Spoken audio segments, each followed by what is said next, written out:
รูปយើងអើយចាស់ក្រំគ្រាហើយ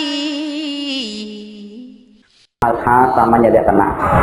ហើយក៏ដែលមានស្មើគ្នានឹងលោកបានពោលថាមាន3យ៉ាងគឺអនិច្ចតាមួយទុក្ខតាមួយនិងអនត្តតាមួយអនិច្ចតានឹងមានន័យថាមិនទៀងគឺភាពដែលមិនទៀងទាត់អត់ថេលោកថាអនិច្ចំតែថាមិនទៀងទុក្ខតាគឺទុក្ខំមានន័យថាជាទុក្ខអនត្តតាតែថាមិនមែនជារបស់ของខ្លួនឬក៏មិនមែនជាទូខ្លួនមនុស្សក្នុងអំណាចនៃចំណាដូច្នេះចង់បញ្ជាក់អំពីសត្វលោកទាំងអស់តែងតែស្ថិតនៅក្នុងធម៌នេះពុទ្ធបរិស័ទទាំងឡាយគឺសូមបញ្ជាក់អំពីអនិច្ចំមួយអនិច្ចំដែលប្រែថាមិនទៀងនេះគឺវាប្រែប្រួលនៅក្នុងរូបរាងកាយយើងម្នាក់តែងតែមានគេហៅមរតកមាន4យ៉ាងគឺគេមរតករបស់រូបតែងជួបប្រទេសគឺទី1កើតផុតពីកើតមកទី2ជារីទី3ជាទី4មរណៈមាន4កើតចាស់គឺស្លាប់នឹងខដែលទៀងមកពីមានឈ្មោះ4ហ្នឹងដែរ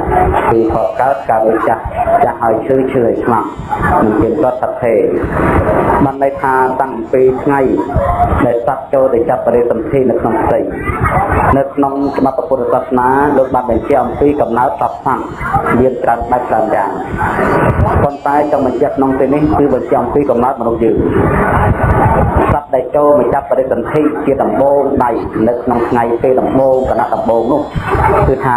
មានរូបរាងកាយនឹងតូចឆ្មាទេដែលហៅថាកលលៈរូបកូនណាស់យើងមើលនឹងប្តីមិនឃើញនេះក៏យកប្រដាប់ថតមើលបើប្រៀបទៅនឹងការប្រៀបធៀបវិញលោកថាដូចជាសក់របស់យើងមួយសរសៃបែងចែកឲ្យទៅជា16ចម្រៀងយកសក់យើងមកសរសៃហែកជា16ចម្រៀងហើយចោល15ចម្រៀងទៅហើយនៅសំមួយចម្រៀងហ្នឹងប៉ុណ្ណាគឺរូបរាងកាយរបស់យើងទាំងអស់គ្នាដែលជ្រៅក្នុងផ្ទៃម្ដាយដែលក៏កំណត់ដំបូងអស់រយៈកាល7ថ្ងៃហ្នឹងគឺមានប៉ុណ្ណឹងដែរហើយមានទ្រង់ទ្រាយមានពណ៌សដូចជាសត្វពេកក្តោះគោឬក៏ព្រៃល្ងហ្នឹងគឺតូចណាស់យ៉ាងបានន័យថាផ្នែកយើងមើលមិនឃើញទេហើយក្នុងរូបហ្នឹងមានវិញ្ញាណជាប់នៅក្នុងហ្នឹងដែរហើយដល់ផុតពី7ថ្ងៃមករូបហ្នឹងឡើងធំបន្តិចមានពណ៌ក្រហមដូចជាទឹកលាងសាច់ហ្នឹងហៅអមពតៈនេះ7ថ្ងៃមកទៀតហ្នឹងធំបន្តិចដល់ផុតពី7ថ្ងៃមកទៀតរូបហ្នឹងមានជាចំណែកសាច់បានជាចំណែកសាច់បានហៅពេទេជាចម្រៀងវាស្ដើងទៅជាចម្រៀងដល់ផុតពី7ថ្ងៃមកទៀតដុំមូលដូចសុទ្ធមន់ចឹងយើងធ្វើដុំ28ថ្ងៃហ្នឹងគឺរូបរាងកាយរបស់យើងទាំងអស់គ្នាហ្នឹងដូចជាសុទ្ធមន់ដល់ផុតពី7ថ្ងៃមកទៀតបានដុំមេឃ5ដែលបែកផ្នែកបែកទៅខាងក្បាល1ដៃ2ជើង2មេឃ5ចាំបើតាមធម៌លោកពោលតែដងខ្លួនហ្នឹងកើតមុនហើយ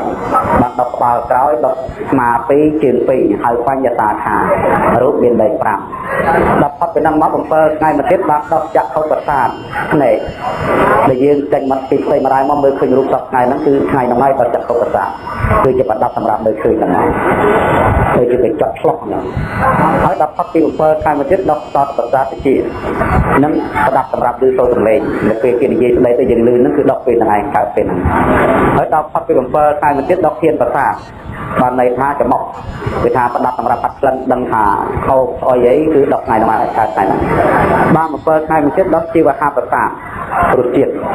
ណាត់យើងហ្នឹងសម្រាប់ដំណើរសាប្រៃ10ថ្ងៃហ្នឹងគឺដល់ពីពេលហ្នឹងមកអញ្ចឹង17 9ដល់63ថ្ងៃទៅ9សប្តាហ៍បានកំណត់រូបហ្នឹងតពេលលោកហើយជាតិរូបហ្នឹងកើតឡើងហើយសត្វនៅក្នុងផ្ទៃម្ដាយហ្នឹងពុទ្ធបរិស័ទនៅក្នុងបច្ចៈធម៌លោកបានបញ្ជាក់ថា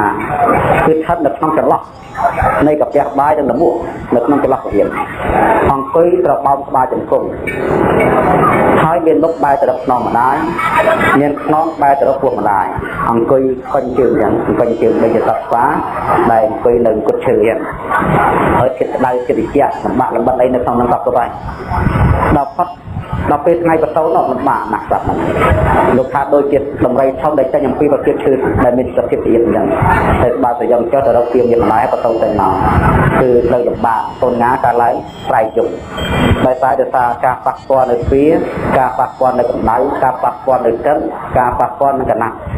របស់មកទៅប៉ះពាល់ណាទៅក៏ទៅពេទ្យអីចឹងទៅទៅនឹងយប់វាឈឺវាស្រាលកាហាយបានចូលទៅបានធំបាច់មកនេះវាតែជាតិទេនឹងកើតហើយដល់ផុតពីបន្ទោមករូបរាងកាយយើងចេះតែចម្រើនចេះធំការពីនៅក្នុងដីម្ដាយកូនងានហ្នឹងមិនប្រសាបាយតាមមាត់ទេគឺមេដាខោបាយទៅចូលតាមតងសុកទៅទិញចាក់ទៅតាមទឹកយកចាក់ទិននេះចឹងហើយដល់ពេលបន្ទោមកខាងក្រៅអត់មានចាក់ទិនតងសុកទេគឺត្រូវជក់ដោយអណ្ដាតដែលកើតមកហើយអញ្ចឹងបាននៅថាធម្មជាតិហ្នឹងគឺកើតមកយើងប្រដាប់ប្រដាគុំចឹងមកគឺថាมันមានជាងណាឆ្នៃក្រៅពីសង្ខារធម៌ទេសង្ខារធម៌ជាអ្នកតបតែមានស្នេហ៍តបតែមានតិជាតបតែមានចំោតបតែមានដាតមានដៃមានជើងមានបេះដូងមានជីវិតភេទស្រីភេទប្រុសអីសង្ខារធម៌តបតែមកទាំងអស់អត់មានពិបាកទៅស្វែងរកនៅក្នុងទីណាក្រៅអំពីសង្ខារធម៌ទេក្តីស្រឡាញ់